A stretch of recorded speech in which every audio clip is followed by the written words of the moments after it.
Okay, now, from the beginning. Hit it, boys.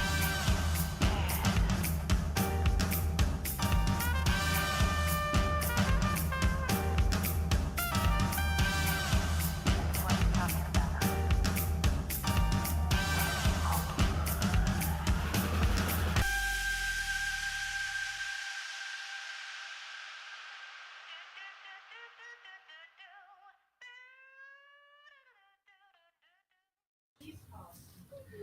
Hey everybody, welcome into the Arena, a Multiplatform Gaming News Podcast. This is episode 141. I'm your host, Expat, along with my co-hosts, Burley of Burleyman Gaming and Turn-Based Carl.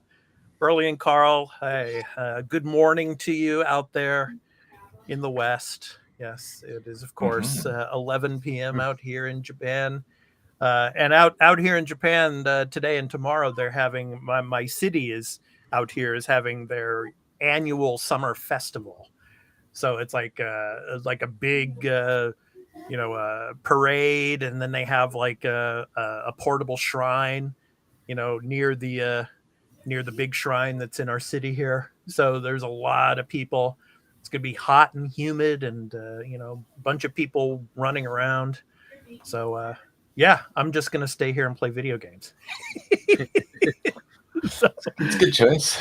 It's a very good choice. Yeah. Instead of being out in like 35-degree heat. Mm-hmm. Yeah. And then probably in the evening, it might rain a little bit. So who knows? But it's an annual event out here in my home city. So how you guys doing? Burley, how are you? I'm good, but are you sure you should be inside? You should go out around there. You never know. There could be a palace there. I've done it like over 10 times, and I'm tired of it. And I've like I said, I've lived. I've been in that situation before. So I've been out there. Yeah, I've been out here for over 20 years. So I've just been there, done that. Yeah, I don't blame you. Yeah.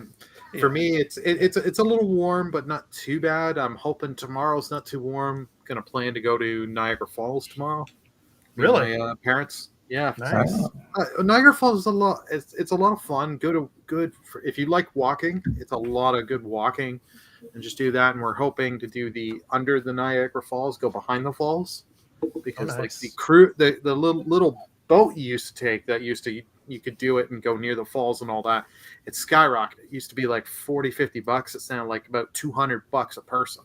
That's like, oh my god, yeah, where you can walk behind the falls for an adult for like 24 Canadian. Sounds good. Oh, it's reasonable. Yeah, I don't know if they have that on the American side, the walk behind thing. That might just be because of where you are on that side. Yeah. But that's cool. I've never done that. I it's close by, so I could go. I'll let you know how it is. Yeah, I got my ID. I can go. Falls. I got my special ID that lets me just go into Canada. I don't need a passport. Nice. There you go. Nice. All right, we got a great show for you here on episode 141. We're going to be talking about Zelda sales numbers. We're going to be talking about Star Wars Jedi Survivor and it coming to last-gen consoles. And of course, our topic of the show, we're going to be talking about Gamescom for 2023 in Cologne, Germany. So what we expect to see out of Gamescom, that's going to be our topic of the show in this episode. And then, of course, our new game release picks of the week for the week of August 7th through the 13th. I almost said July. It's like we're already done with that. I can't believe we're already in the second half of the year, guys. Yeah. So it's just going so fast. But anyway, before we get into all that and the games that we've been playing this past week, here is a brief word about where you can find the podcast in video and audio formats. Discuss what they have been playing, this episode of The Arena, a Multiplatform Gaming News Podcast's ad-free version in audio and video formats, will be going to Patreon after being recorded. So if you would like to support the show and become a patron at the entry tier 1 level at $1 per month and get every episode including exclusive ad-free post-show content in video format when recorded, please visit patreon.com/thearena productions for further details. The audio version of the podcast will be uploaded to all free podcast services where you can find us on any podcast app for iOS or Android And in the video version, it will be on our YouTube channel, The Arena Productions. For the audio version, just download your favorite podcast app and search for The Arena, a Multiplatform Gaming News Podcast. Subscribe, follow us, post a review, and leave us questions, comments, and feedback if you like, if that feature is available there, and spread the word about the podcast. We also have a Discord called The Arena Productions, where you can join and chat with the Arena Productions community, and the podcast audio website is at thearenapodcast.podbean.com, where you can follow us and leave questions and comments as well. For all information regarding the podcast and our entertainment and pop culture related content, along with our blog and forums, visit the official website of The Arena Productions at www.thearenaproductions.com. Finally, you can also follow us on Twitter at The Arena AMPGNP, as well as on Instagram at The Arena Productions. Now, back to the show. And like I said in the last episode, I am not changing Twitter. It's going to stay Twitter. I don't care about the X. It's going to stay Twitter. So anyway, you guys can figure it out. I'm sure that's, So anyway. I've been using Threads, and how is it? Good. I like it. It's really good. It's lacking in some features, but they've been adding stuff. Nice. They just fixed something that really bugged me. Was like when you click on a photo and you want to zoom in on it, like usually you pinch and zoom, but it stays, right? But this is more like Instagram, where you try to zoom in on something. If you let go, it just goes back. Okay. But they fixed it. Now you can zoom in and it stays. You can double tap and it'll zoom in. So I'm like, thank you. That's great. And apparently they're going to add the search function and a web version of Threads in the next I was just week about to or so. ask, is there the web version? Because I don't want a mobile app for it. Yeah, it's coming. Yeah. It's coming soon. That's cool. Nice. And of I still course, can't believe on you Android- launch with no search function. I honestly think they launched early to capitalize on what was going on with Twitter at that time. the downfall of Twitter at this point. What's that? Oh yeah. Yeah. It's super easy, by the way, to change the icon and name back on Android to Twitter. So I've done that. Yeah. I haven't been using it much since. So I hate that X. Yeah. All right. So it's time to talk about the games that we've been playing. Obviously, I've been continuing with Star Wars Jedi Survivor. And if you love running across walls and jumping, this game is definitely for you. I'm not going to get so much into it because I'm still in the middle of it. I'm probably about 15 hours into the game now. Burley, you can attest to this because you've played through it. Lots of wall running and jumping. And there was one point where I almost got dizzy. I mean, just running, jumping. There's a part in the game, I'm not going to spoil it, but there's a character from the previous game that you are working with. And this particular character has some pretty cool and specific powers that character lends to you. And boy, oh boy, it just makes you dizzy as hell. I mean, loving running across the walls and then back and forth and skipping. And then, but it just, if you have sensitive fingers, I mean, this game could give you some serious blisters on using the controller. So it's fun, but I'm really enjoying it. So Burley, you can attest to that, right? Oh God, yeah. Yeah, try playing it with Streamloots cards, and when you're doing all these running and people make you put the controller down, you jump and you fall and die and all that. No, thank you. that would be Blister City for sure. Yeah, it's like trying to get through the game with all that. Okay, Burley, it's your turn. What have you been playing? I've been playing the main game, being Pikmin 4. Still been streaming it. I'm getting through. We're getting close. I've got to the last area. Man, some of these dungeons they can get annoying. And then when you specifically have to switch your Pikmin so much, and then they're like, "Oh, okay, you brought this many into the dungeon. You can't bring any more in, and whatever you brought in is what you're getting, and the few you'll find there. And then, oh, we have this because we're introducing a new Pikmin type in this dungeon here. You've got to now switch. Think about which ones you're switching into that new type." And it's just like, oh. And then like some of the puzzles of you just having to switch between you and the dog and leading groups of Pikmin. It's just like, okay, this is a little much. But I'm still enjoying the game. Nice. All right. And Carl, how about you? What have you been playing recently? I'm still actually no. I finished Wolfenstein New Colossus. Oh, nice. Nice. Yes, I got to the end. Really good. It's hard for me to say like which one's better, the first or the second. I think the narrative overall in the first game was more interesting. I think it told a better overall story, but the second game has a bunch of really amazing sort of standout moments that happen. So it's also really good. The story is not there's anything wrong with the story. It's just very much like in sort of the middle of like a longer, tale, and it's just like that middle portion where there isn't anything like amazing going on with like plot. It's just sort of like actiony stuff getting to the point. Have you played Wolfenstein Youngblood? So that's the one I was going to try next. Yeah. And I did install it and played not long enough to really say too much about it. I mean, from what I've seen so far, it feels like the same type of game. I know there's the obvious sort of RPG-ish elements that they added.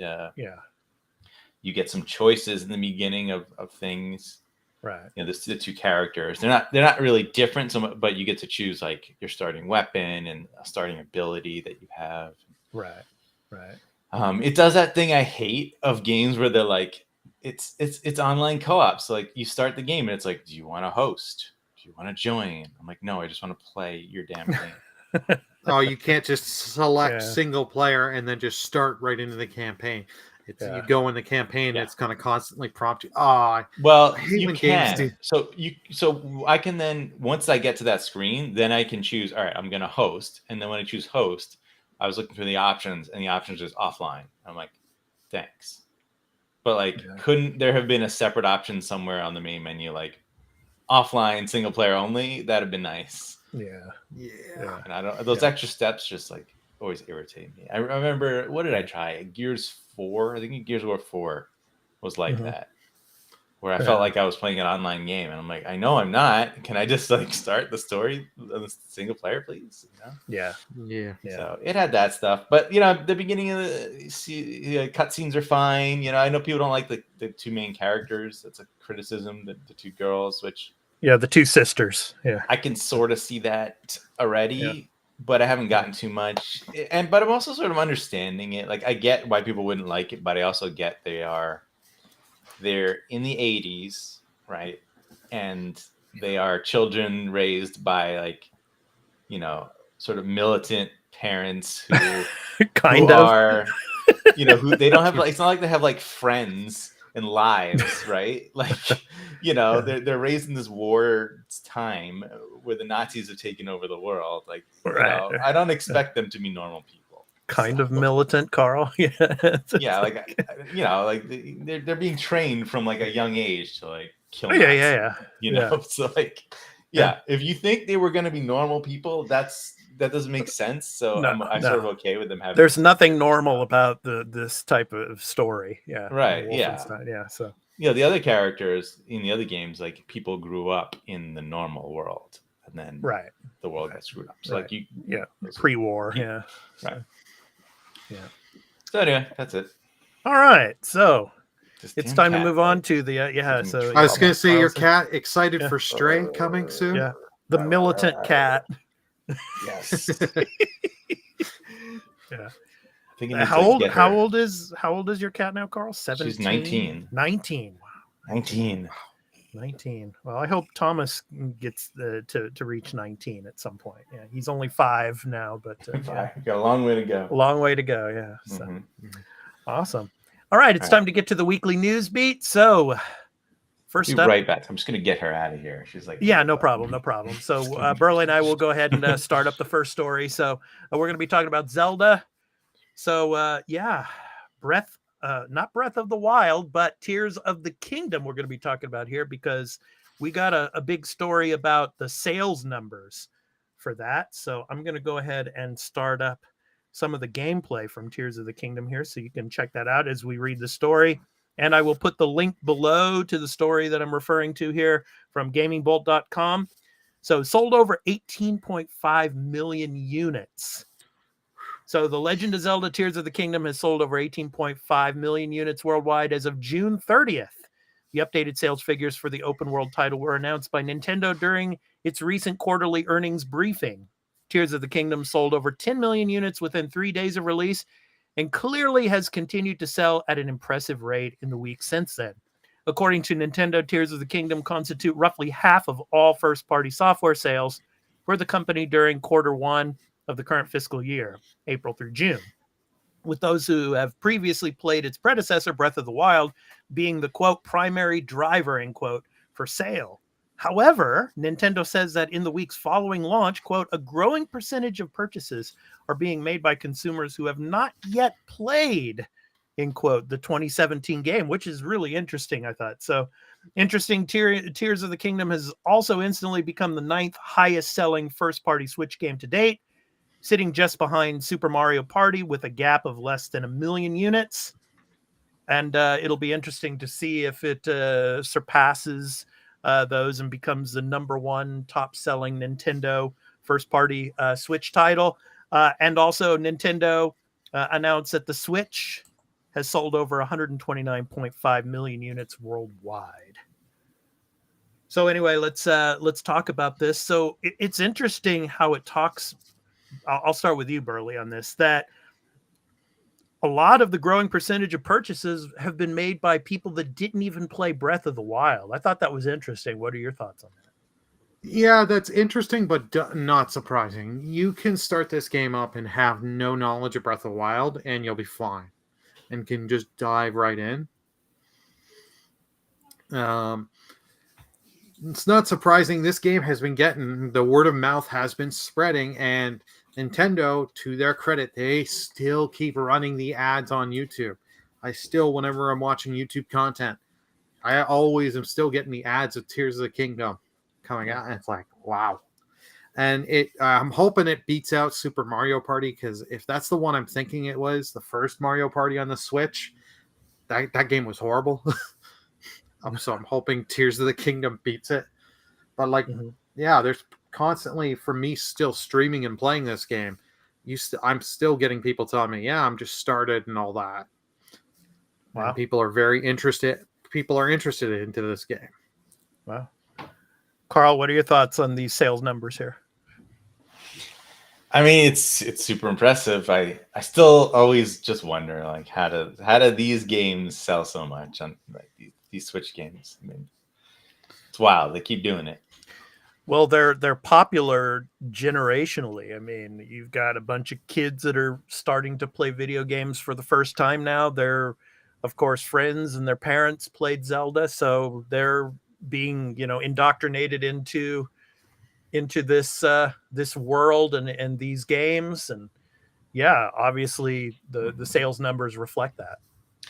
I suppose when you say that, the kids thing, it does sort of make sense. Like, it does appeal to a lot of age groups because it has those elements of games that kids play now, which are things like Minecraft and Roblox. Mm-hmm. Like those things they kind of grew up on now, instead of because we grew up on like old school Mario, those platformers. Mm-hmm.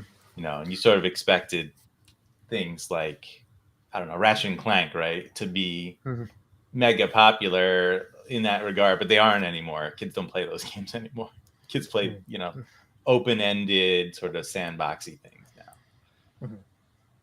And that's what this is. So I guess they hit all the right elements. Well, this yeah. Go ahead, Burley. Yeah. I was going to say, this game, you are only limited by your creativity. Like, I was about 2 weeks ago, or maybe a week and a half ago, I was playing the one of the temples, the fire temple, and there was one way they wanted me to do the puzzle to help me do it. I found another way because I was like, I bet I can just bounce this and do this. It was the harder way to do it, but I found the way and did it my way, and I got through. Yeah. So that you're like, for a lot of the puzzles and stuff you have to do, there is no just set one way to do it. If you want to try and do it this way, you can.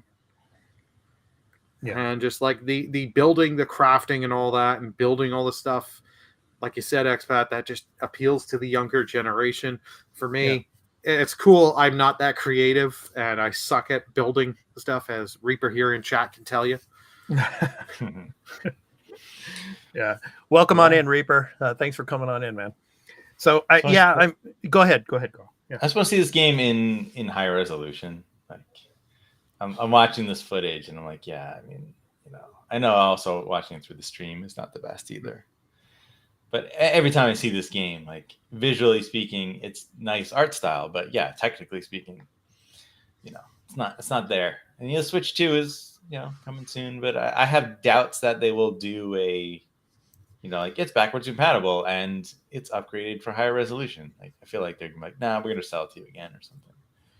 Well, that's interesting you say that. It's interesting you say that because I mean the people that are into the technical side of things, maybe that's why the Switch when it comes to Tears of the Kingdom, why it already has not become the number one selling first party title of all time on the Switch. There's maybe people out there that they're holding back on this because they want the technical aspects of it to improve, and maybe the Switch 2 will do that.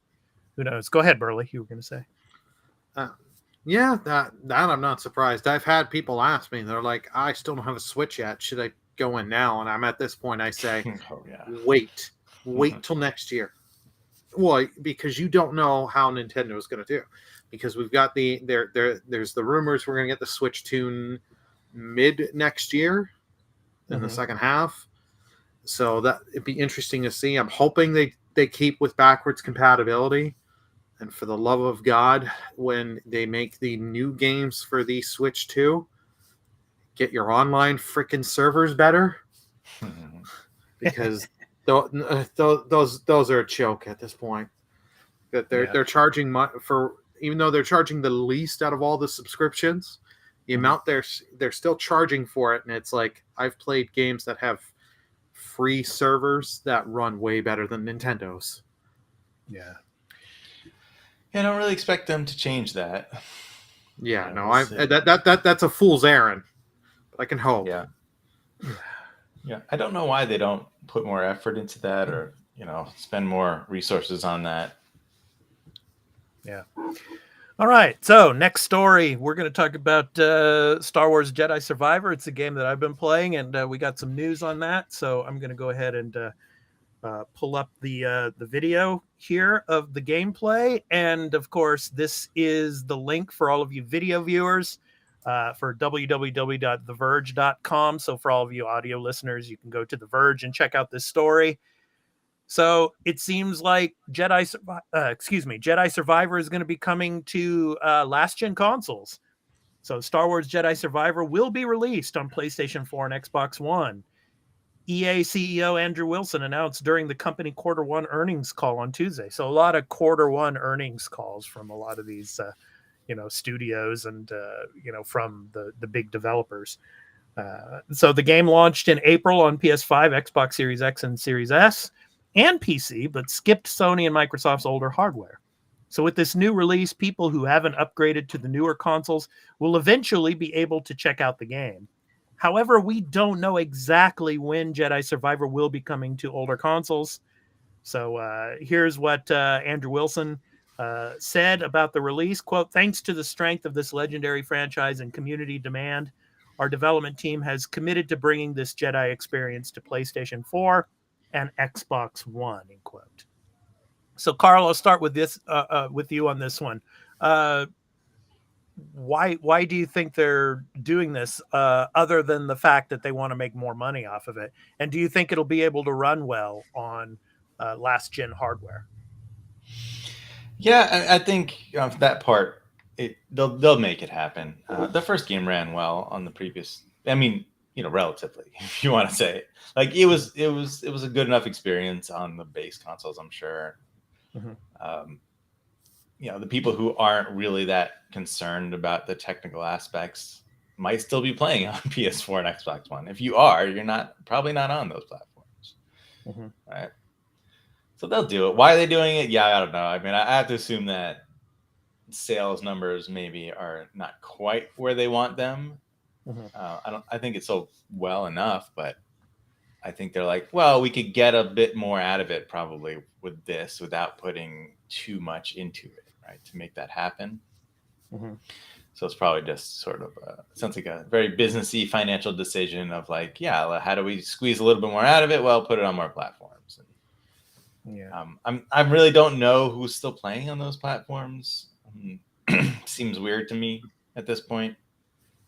But a lot of devs are doing it. You know, so many people, a lot of people keep talking about how like, oh, if they put out mid-gen, refreshes for these other consoles, right, PS5 and Series X, like the devs are going to have to work on so many platforms. I'm like, but they're already choosing to work on Xbox One, PS4, Xbox One X, PS4 Pro, Switch, right, Yeah. PCs of all kinds of different levels. I mean, plus the new consoles. Like they're already making these games, most games for that many platforms, right? There are very few amount of games that are only on current gen, and this was one of them, and it's not going to be for long. Yeah. Burley, your thoughts? Oh, this is I'm reading in between the lines on this. I think this game did not sell nearly as well as the first. Like I'm sure this sold well, but like we haven't heard them talk about sales numbers on this game. It's like, yeah, I think they are doing this because they're like, okay, because even though next gen consoles are selling more, it still hasn't picked up for everyone because let's face it, these next gens, not everyone can afford with everything that's going on in the world and everything. So they're trying at this point, okay, if we can get this to come out for PS4, Xbox One, we could potentially get another, I don't know, 5 million sales because there were enough of an install base from people liking it, playing it on the first game on PS4 and Xbox One, which they will need for development costs to create the third game, which that they're going to make a trilogy out of it. There's going to be a third game, I think so. Oh yeah. Well, if you beat the game and you get the ending, it's like, yeah, they've set this up for a trilogy, which I'm still like, I like the game and I like the story. I still think the first one didn't have to have a sequel. Yeah, I agree. Yeah. Did you guys see Hogwarts Legacy? How that ran and what the differences were on the next gen and then the old gen versions? Burley, did you see that? I didn't. No, I haven't, but I've heard from one person that I know in my community that only has a PS4. They have a base PS4. They said it ran fine on PS4, and I have no doubt. Yeah, if you watch you're a just video, you're just gonna get like the flashy, better loading and stuff with the PS5 and series consoles.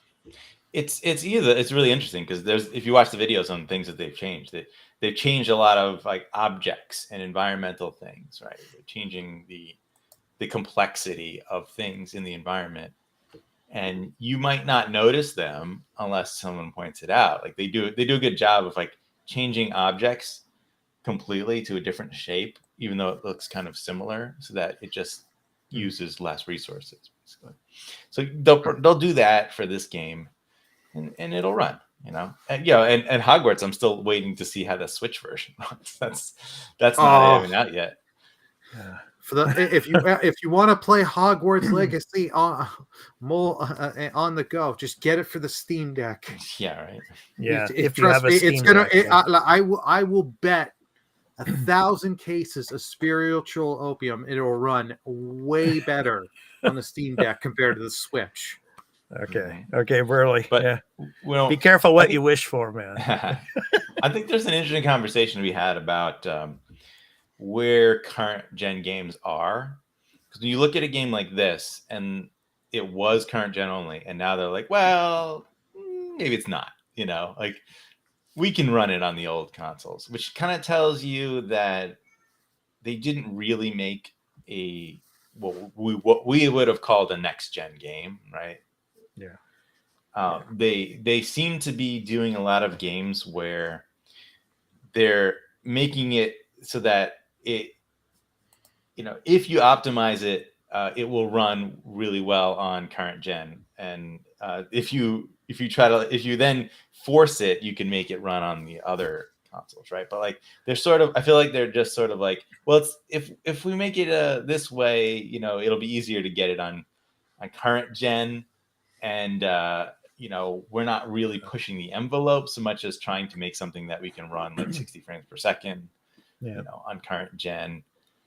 You know, the few games that have only had 30 frames per second, you know, which was like Gotham Knights and Plague Tale Requiem, and then Starfield. Like, they did try to do things that clearly wouldn't work on previous hardware, right? Mm-hmm. Which was like the untethered co-op, the sheer number of rats in that game, which, like I said, didn't really add to the experience, in my opinion. But like, definitely those processors could not handle that amount, right? Things like that. The medium, right? That was another one where, like, again, those old consoles could not do those simultaneous views at the same time. Like, there's not the capability to make that happen. And I see that with like something like Spider-Man 2 also, where like they're trying to make that 60 frames per second, and it just looks to me like it's kind of a PS4 game. And I feel like if you tried, you could make it run on PS4. But since you wanted to run 60 frames per second, you made it that way on PS5, right? Because if you tried to push the visual envelope or even technical other aspects, you know, of gaming, that, you know, who knows what, I don't know what Starfield's doing exactly, but maybe you wouldn't have been able to run it at 60. So and then, you know, reload times, also the SSD, you know, Burley talks a lot about how Ratchet and Clank Rift Apart really took advantage of the SSD. I'm sure Spider-Man 2 is going to take advantage of that as well. And I'm really excited to see how Starfield is going to run on the Series X when it comes to reload times. It'll be interesting to see. Loading times. I mean, like, I don't really think the loading time thing is like that significant. It's not significant, but I'm just interested to see, you know, how fast it will reload. Like if there's a death or something. So. Yeah, I mean, like, just saving us a little bit of time, but like, is that, I don't feel like, oh, gaming is so much better because like I have to wait less time between deaths. I'm like, it's, you know, it's like a luxury, you know. It's a luxury, but it's something that a lot of gamers have you know, wished for a long time, and now it's getting better. It's improving. So well, like open world stuff, like I get it takes a while to load, but like when you play stuff like Crash 4. When that launched on PS4 and Xbox One, some of the load times on that were like between stages, it was like, okay, do it while I'm loading up a stage. What should I just go up, go get a beer, get a drink from the fridge?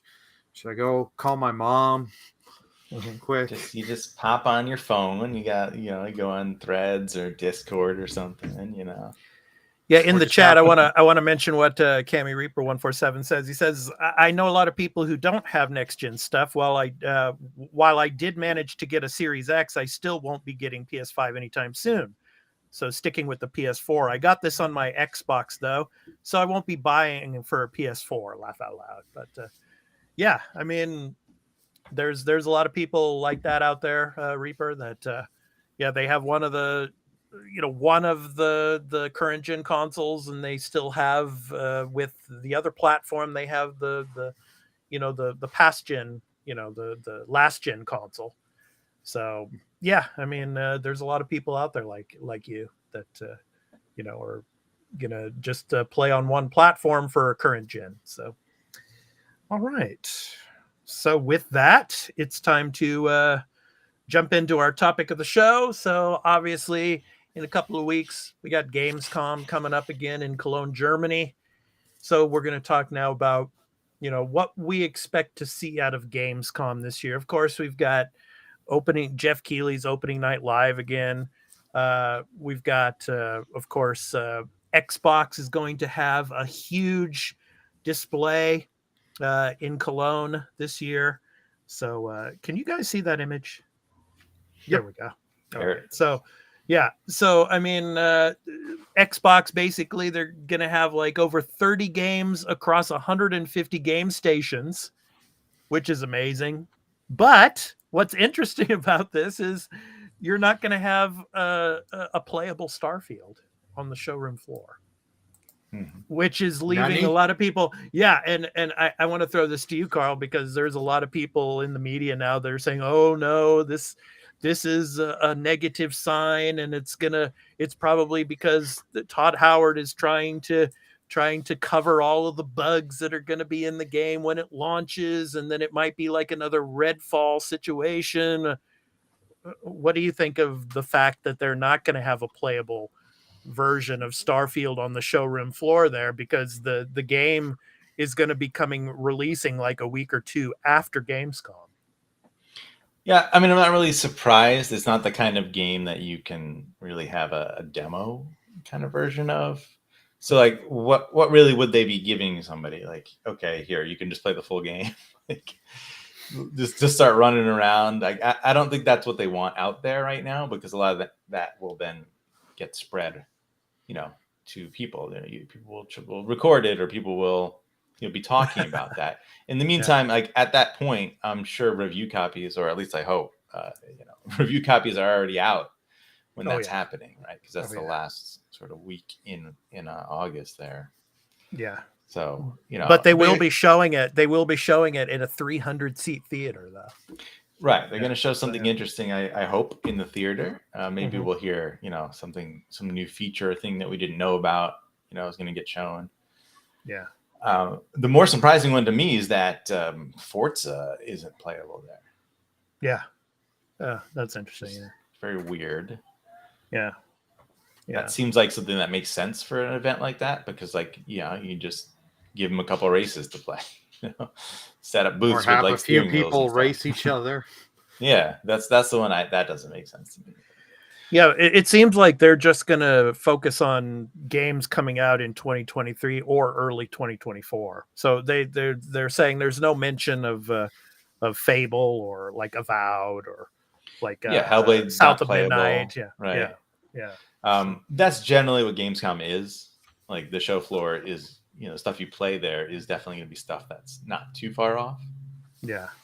Which is interesting, because Towerborn is going to be playable there, and I would assume then that means it's probably sometime early next year.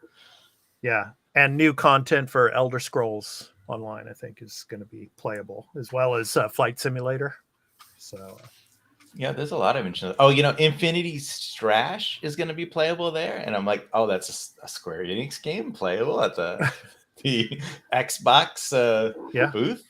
Okay, here we go. Right? Yeah, and Persona 5 Tactica is going to be there as well. So, yeah.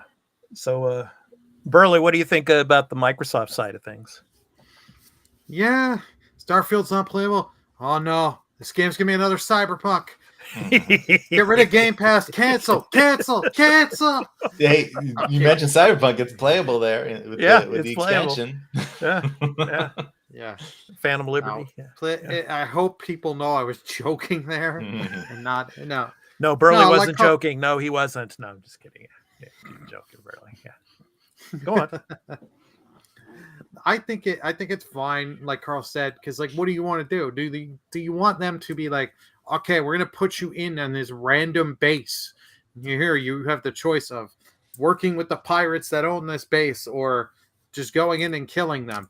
Okay, oh, you tried to go outside. We got to take the controller from you. Like, right. It's like just having a weird, because, like, whatever you give them, if you gave them a small area to play, they're like, that's great. I want to see them play more. Well, sorry, you can't.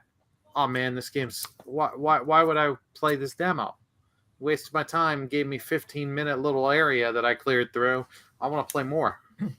Burley, I have a question for you. Why is PlayStation not at Gamescom again?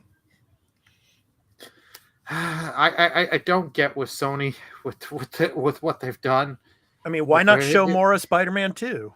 Yeah, that is the one that I don't get. Like, they went to Comic-Con, showed Spider-Man 2, which made sense.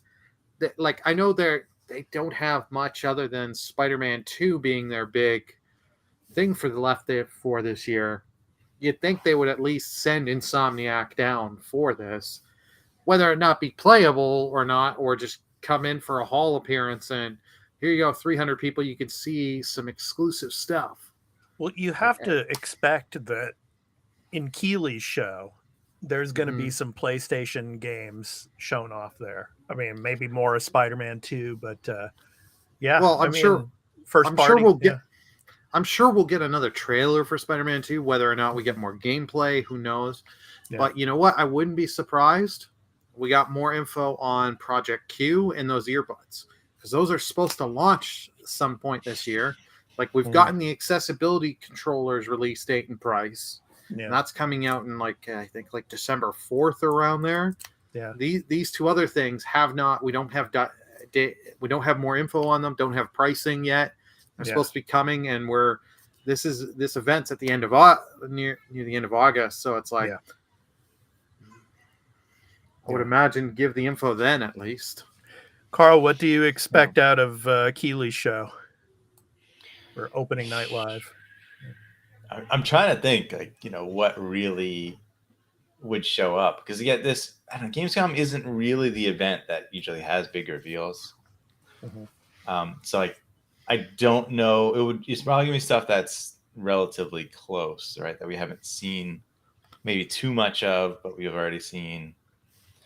Is Ubisoft stuff gonna be there?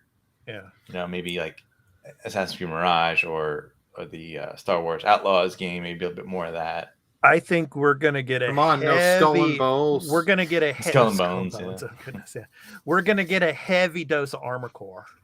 I think Armored Core, because that's From Software, and you know how Keely's he loves From Software. So the Elden Ring DLC. The Elden Ring DLC. Well, That's a I feel like possibility. every showcase we were like, that's where we're gonna see it. That's where we're gonna see it, and it just doesn't happen. Dang, I don't have a D20 near me. I was gonna grab a D20 if I had one near me and roll it and see what's our chance here. Yeah, what's the difficulty check? Is it like 15 or higher? Seems like it's a hard one. No. 15's too low. 17 or higher. 17 or higher. Okay. It's very difficult.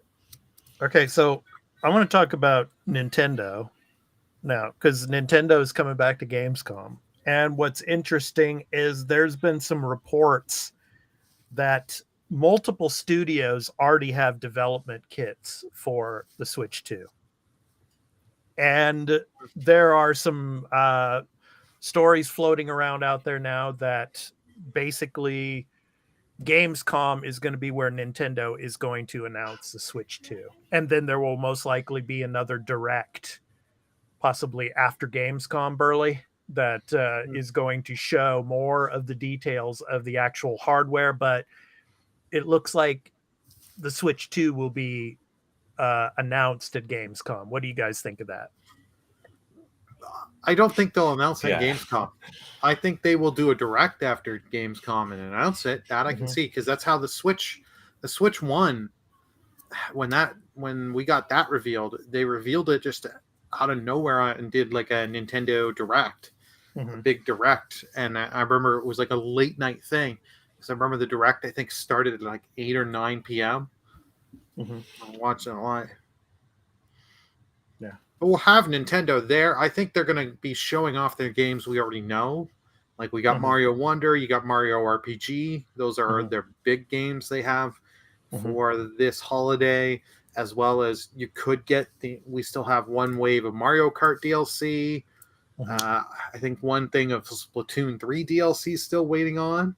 Okay. If I'm remembering correctly. Oh, yeah. So you've got stuff like that they could show. Yeah. Trying to think if there's anything else, because like I know there's some games early 2024 they may show a little bit, but they may just wait till after Mario and all that stuff is done. Anything on Metroid, you think? I don't think we're gonna hear anything Metroid this year. I think if we're gonna hear anything Metroid, it's next year. Metroid Prime 2 remastered. That we could get, because I know Prime 1 did well, both physically and digitally. So I mean, Nintendo, they control their own message, and they've been doing that for a long time now. I don't expect them to announce anything major, unless, like Riley was saying, they do a direct around this before it even, so that whatever they want to actually have on the show floor, they would have already announced. Yeah. Well, we we've shall got see. a Pokemon event next week on on Tuesday. August 8th. Tuesday, August 8th. So I don't even think we'll really have anything Pokemon related. That they may show some stuff like the Scarlet and Violet DLC, but I imagine most Pokemon stuff we're going to get for the next bit is all in this Pokemon Presents. Yeah. Another developer, that I want to bring up also, the company Bandai Namco, obviously. Of course, Armored Core 6, Fires of Rubicon, of course, with From Software, that's going to be heavily, shown during the events. But also Naruto and Boruto, of course, Ultimate Ninja Storm Connections. They were going to be showing that, I think, as well. And then, of course, Tekken 8. I think that's going to be a big show for Bandai Namco.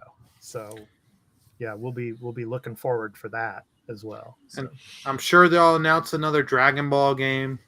Yeah, probably. They can't keep. They can't just let the series breathe. Every 2 to 3 years, they've got to get another Dragon Ball game out. Yeah. Was that Sandland game? Was that Bandai Namco? Sandland, I think it is. Yes, it is. Yes.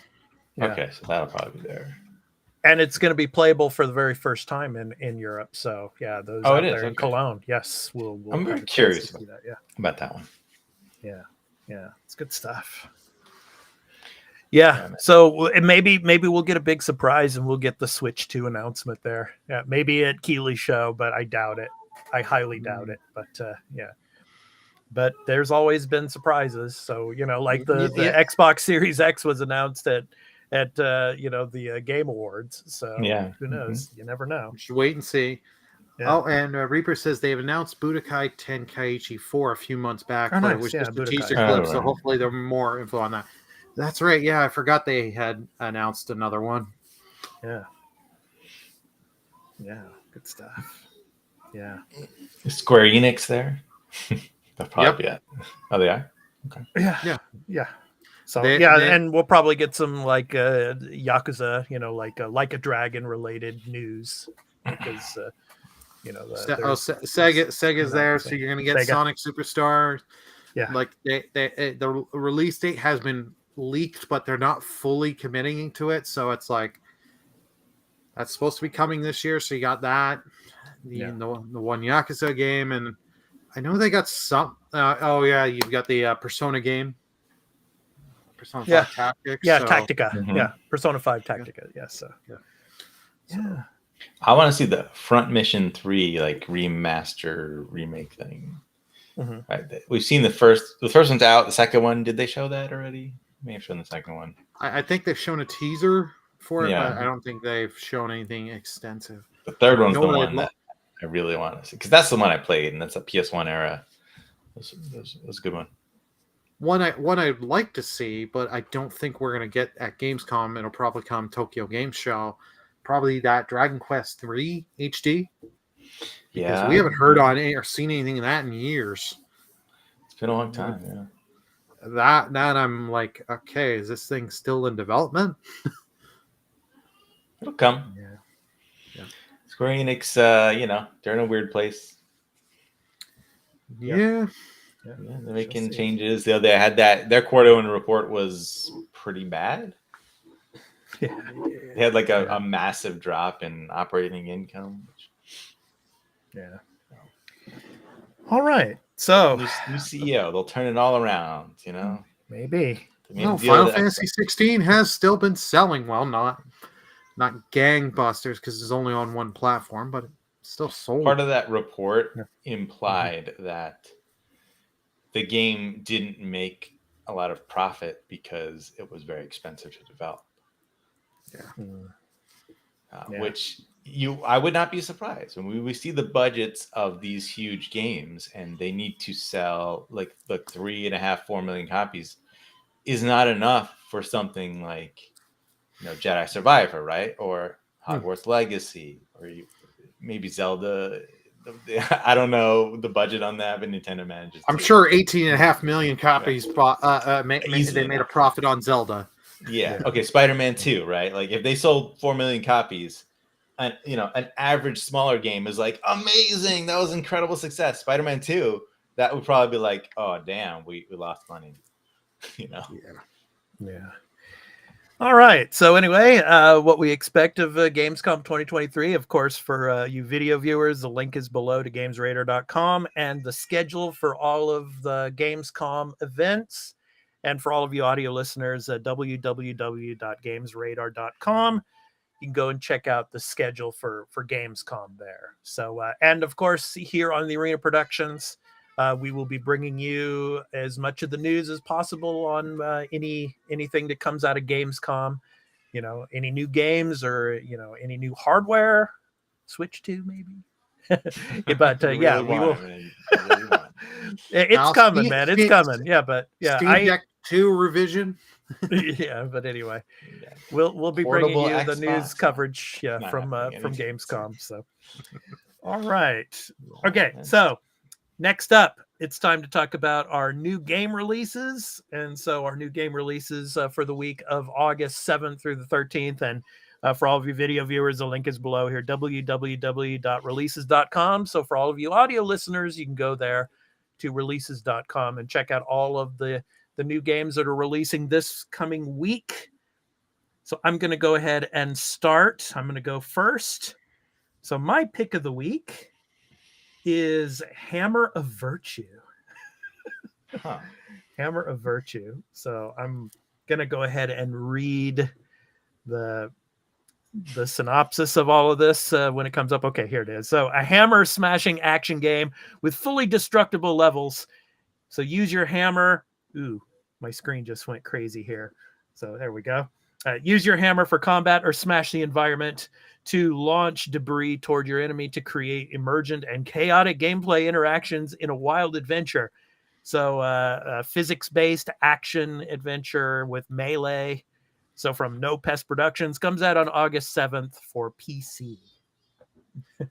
So what do you guys think of this one? Yeah, hammer time. Physics stuff like that can be really fun because it'll just make you laugh when the crazy nonsense happens. And look at that. That's a dinosaur with a big old horn smacking you around. That's just fun. Looks fun. It looks fun. I mean, that's why I picked it. Yeah, it should. Yeah, this looks like good, just fun. Just sit, right, grab a beer, and just sit down and play. Like like the Goat Simulator type thing, where it's just kind of like silliness ensuing, and you're having a blast. Yeah, exactly. Yeah. All right, Carl, you are up next. What is your pick of the week? All right, yes, I chose something a little different called Stray Gods, the role-playing musical, which comes out on August 10th on PC, PS4, 5, Switch, Xbox One, Xbox Series X. It says murder, gods, romance, band practice. Unravel the mystery of the last muse's death in an interactive role-playing musical where Greek gods live hidden among us. Use your newfound powers of musical persuasion to choose how this wry and moving saga will unfold. How will the curtain fall? And yeah, it has a really good voice cast to it. There's a bunch of big names in there. Okay. And I really like this art style. The music is if you could listen to this and you could hear it, the musical stuff is really interesting. It sounds really good. There's some good songs in there, it seems. So nice. Yeah. Yeah. I was thinking of when we had the Star Trek Strange New Worlds musical episode, which I haven't watched yet, but a musical on the brain, and I was like, yeah, this looks like something very interesting and different. That could be really good. The art style kind of reminds me of The Wolf Among Us a little bit, but yeah. So, but yeah, good stuff. All righty, Burley, you're up next. Dun-dun-dun. What do you have for us? My pick of the week is WrestleQuest. Tag Team with Destiny. Pro wrestling and RPG fantasy collide in the ultimate pixel-powered adventure. Macho Man Randy Savage. Oh, yeah. And tons of other icons offer guidance as you powerbomb your way to glory beyond the ring. This hero's journey ain't just an epic quest. It's WrestleQuest. Coming Tuesday, August 8th to PC, PS4, PS5, Switch, Xbox One, Xbox Series. This game we've talked about a few times on the show. It's been Good old shown. Andre the Giant there. Just picked up the whole. Yeah, they've got a lot of different nods to some of the greats of wrestling. So this looks. I cannot wait for this game to come out. I've been waiting for a while. The only thing I just kind of hate is like they're like, yeah, you can wish list it. Still have not given the price on any of the platforms. I'm like, I just want to know. Let me know how much I'm shelling out. I'm gonna buy this game. Yeah, it shows on the end of the trailer here, May 2023, but I guess it was delayed, right, Burley? Yeah. Yeah, they've delayed it one or two times, but yeah. Oh man. Yeah, it looks good. That was one I was considering. I almost chose. Yeah, I mean, it looks really fun. I mean, it's like when I was growing up, I used to go like to my, like the arena close to where I lived in San Francisco, and they used to have the WWF, what were they called? Like summer slams or something like that. SummerSlam, the pay-per-view events. Yeah. I've been to one or two of those in my life. But those back in the day, I mean, with Roddy Piper and Ric Flair and Jimmy Superfly Snuka. I remember those guys, man. I mean, it was classic matches and stuff. Yeah. So like back in the day, I remember I went to like one of these as a kid, and they're like untelevised events, right? Like the wrestlers, it's not like they were everything they did was on TV, right? But now I'm pretty sure they only do the televised stuff. Yeah, probably. Yeah. Well, it's televised, but if you go to these actual events, because like I've been to, I think it was a Raw I did, not a SmackDown, years and years ago. Whenever they would do that stuff behind the stage and stuff, where they're in the WWE offices of that stadium that they're in that town, they would have on the big like jumbotron for the stadium there for you to watch and see what was happening. Yeah, because all that's pre-recorded, right? Yeah. Yeah. So anyway, you can go to releases.com to check out the new game releases for this week and all of August. So for all of you audio listeners, www.releases.com. So you can check that out there. Those were our picks of the week. All right. So Carl, you were up next. So we got Game Pass drops for early August. So what do we have for early August on Game Pass? All right, out already. We have A Short Hike on Cloud Console PC. This one is just a cute indie one that I remember was very highly rated. And then we got August 8th, Broforce Forever. Yeah, bro. There you go. That's Burley's game right there, man. Yeah. So that with the wrestler game. Yeah, wrestler game. Yeah. That's me and Carl are gonna do that, bro. This is a side-scrolling sort of run and gun type thing. August 9th, you have Limbo, which, of course, very highly rated indie game from long ago, though. It's kind of really drawing back on that one there. Hey, I finished it on the Steam Deck last year. It's a lot of fun. Yeah, it's a great game. Maybe that means Inside is imminent as well to come to Game Pass. Also, Inside is also pretty old at this point now. In a few years. Okay, yeah. That's true. Yeah. Airborne Kingdom on August 10th. It's Cloud Console PC. Everspace 2. Yay. Yeah. This one looks in Cloud and Xbox Series XS only on August 15th. Yeah. Everspace was great. I mean, I love and this is actually the console launch of this game, right? It's already on PC, but this is the first time it's on console. That one looks interesting because I was looking at like playing some sort of space sim type game in anticipation of Starfield, so maybe I'll try that out. Yeah, and that was kind of it. So not a particularly amazing. Oh, here, you know what's leaving? Yes, what's leaving? We have Death Stranding on PC leaving. Oh no, on August 15th. Oh no, Walking Simulator. Edge of Eternity, Midnight Fight Express, and Total War Warhammer 3. That's one you might, maybe that was a big PC type game. It's PC only, of course. So. I see. Yeah, I had to say, like, some of these Game Pass drops not particularly impressive lately. It's not like they haven't had really good stuff on it. Like obviously Limbo, Short Hike, and I'm interested in Everspace 2 as being on something that I could play for the first time, like a new thing.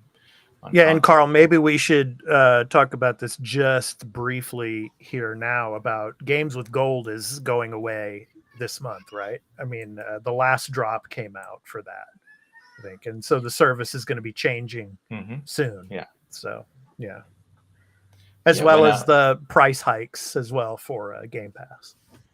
So yeah, I guess is that starting soon? I didn't even. It's starting in September. Okay. Game Pass Ultimate's going to be, I think, $16.99. I think it is US dollars. Yeah. So That's right. That's why I said earlier, cancel Game Pass. Whoa. Let's get this trending. Hashtag cancel. Carl, damn it! Why didn't you get him the spiritual opium he needed this morning over there where you guys are? Yeah, something's wrong with Burley, man. Something's wrong with Burley.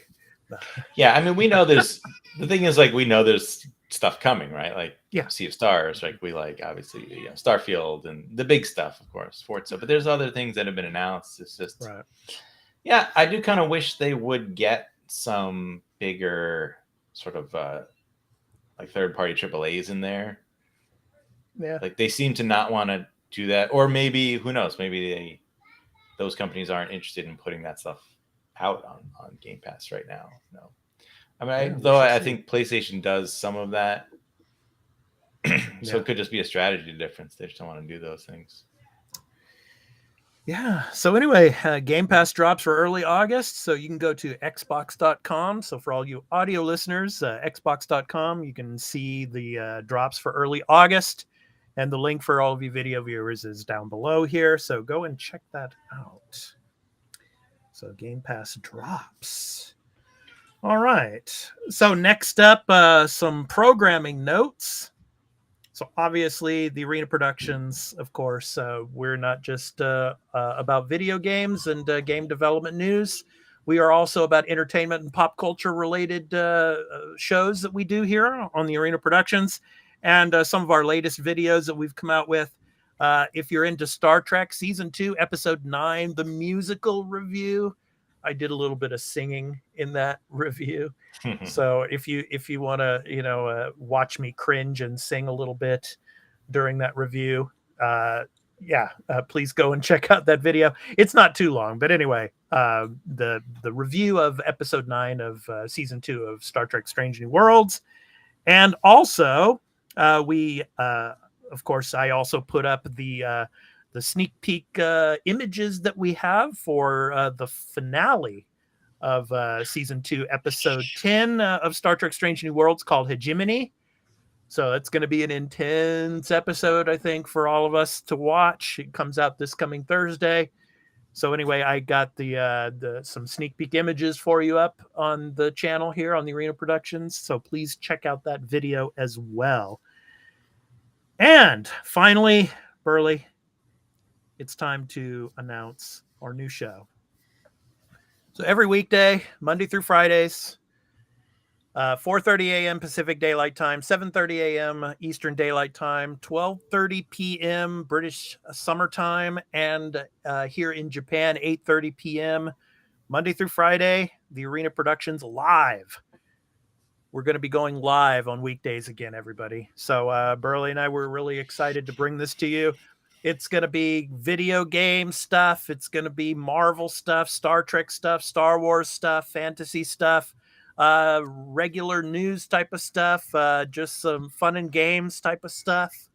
We're going to be doing it. It'll probably run for about 45 minutes or so each day during the week, Monday through Fridays. And if you don't have a chance to watch it live, you can go to the new playlist that I'm going to have up on the Arena Productions for the Arena Productions Live, so you can watch it video on demand. So anyway, we're starting next week. So our first episode is Monday, August 7th. So Burley, what do you want to say about this? I can't wait to do it. It'll be a lot of fun. And remember, just a little thing, any super chats at over $10, we each remove an article of clothing. And Whoa. Burley Except will that remove, OnlyFans Burley account. will remove an article of clothing. Yeah, I'll drink spiritual opium. Yeah. So yeah, it's going to be fun. I mean, it's obviously we're going to talk about news and everything, gaming related and entertainment, pop culture related and stuff. But we'll be just shooting the breeze, and we'll be talking about a lot of cool stuff as well. And we'll talk about some other news stories going on around the world and stuff like that too. But yeah, I mean, it's definitely going to be fun to do again. So I mean, if a big gaming news stories comes up, we will cover it. You know, if there's big news pertaining to, you know, the MCU or to Star Wars, like with Ahsoka, that's going to be coming soon. Obviously, Star Trek Lower Decks, the new season is coming up there, so we might talk about that a little bit. We'll show some of the new trailers for the movies, you know, like sci-fi and movies that are coming out as well, and about TV shows. So we'll be discussing a lot of stuff there.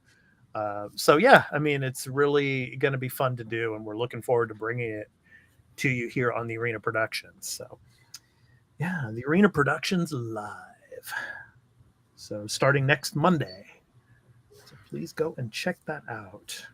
Yes. And so I will hear for you video viewers, I will leave you the information here. So Monday through Friday, 4:30 a.m. Pacific Daylight Time, 7:30 a.m. Eastern Daylight Time, 12:30 p.m. British Summer Time, 8:30 p.m. Japan Standard Time here on the Arena Productions YouTube channel. So it will be exclusive to the YouTube channel here. So for all of you subscribers, please come and check it out. Yes. So yeah. And those of you that are coming to our channel for the first time, please be sure to hit that like, subscribe, and notification bell for when we drop a new episode of the Arena Productions live when we start it next week, as well as all of our other content here on the Arena Productions. So those are our programming notes for this week. So now it's time to talk about the games that we will be playing this up and coming week. Obviously, I will be continuing with Star Wars Jedi Survivor and running across a bunch of walls and jumping and getting blisters on my fingers as usual. Carl, how about you? You finish with Wolfenstein. What are you going to play next? Man, I mean, that Youngblood, I was playing a little. I'll probably try a little more, although I'm not really feeling playing more of a shooter at this moment. I feel like I got my fill from those two games, and I need to switch it up to something else. Okay. I have popped on State of Decay 2 a little bit in between, actually, I will admit. Okay. That is still my comfort game. Like when I don't know what to do and I just want to relax. Sometimes I was like, I'll just pop that on. Like there's no expectations with it, you know. It'll just relax me. I don't feel like I'm getting deep into anything, you know. Mm-hmm. But yeah, the Everspace 2, when is that? The 15th? That won't even be next week. So yeah. You got WrestleQuest on Tuesday, so you get your RPG fix and wrestling fix done. You know, if you wanna, I don't know what it costs. I guess I can't buy it, right? You gotta wait. Well, you can buy it on Tuesday when it goes live. I might not be able to afford it, bro. Right. They're gonna reveal the price is like $90. No, good. They reveal that at $90. That'd be just like, let's put gun in mouth. That's what they're doing. 90 Canadian. Oh, It'll be US. It'll be like 30. 30 or 40. Yeah. Yeah. Probably 45. Because Canada, they just want to screw Canada. Yeah. Japan and probably won't even be out here. So yeah. Japan, what? Are there any Japanese wrestlers? 1,500 yen. Well, there might be. Who knows? Yeah. But yeah, I mean, wrestling is pretty popular here in Japan, but it's a different beast altogether than like in the US with like the WWE and all that stuff. So yeah. Is it on TV regularly in Japan? No, not regularly, just occasionally. Yeah. So they want you to subscribe to the WWE network. Yeah, I guess. Mm-hmm. Watch on your phone, tablet. Yeah, if it's translated, I guess. Yeah, but or you could probably watch it late night. I mean, late night. I mean, early morning, basically, like 1 or 2 in the morning. You might be able to watch it. So, all right. So I want to thank Cammie Reaper for coming in, of course, and thank you all for viewing this episode of the Arena, a multi-platform gaming news podcast. So thank you so much, and we appreciate all of your support, and we hope to catch you again next week. So before we end the episode, it's time for our indie recording artist spotlight before we play the music outro. So this week's indie recording artist spotlight is on Sunny Fruit. Sunny Fruit is a compelling composing and production project that effortlessly moves between genres and styles, making the music sound experimental and interesting. His works range from peaceful romantic instrumentals all the way to modern EDM music, with some soul, funk, and chill hop in between. From the title song of his album called Beat Blitz. So this has been the Arena Multiplatform Gaming News Podcast, episode 141. I've been your host, Expat, along with my co-host, Burley of Burleman Gaming and Turn-Based Carl. We hope to catch you in the next one. So thank you so much, everybody, for coming in and watching. And those of you that are going to watch later, video on demand, thank you so much. And we appreciate all of you viewers and your support. So take care, everyone, and enjoy the music outro. Peace out.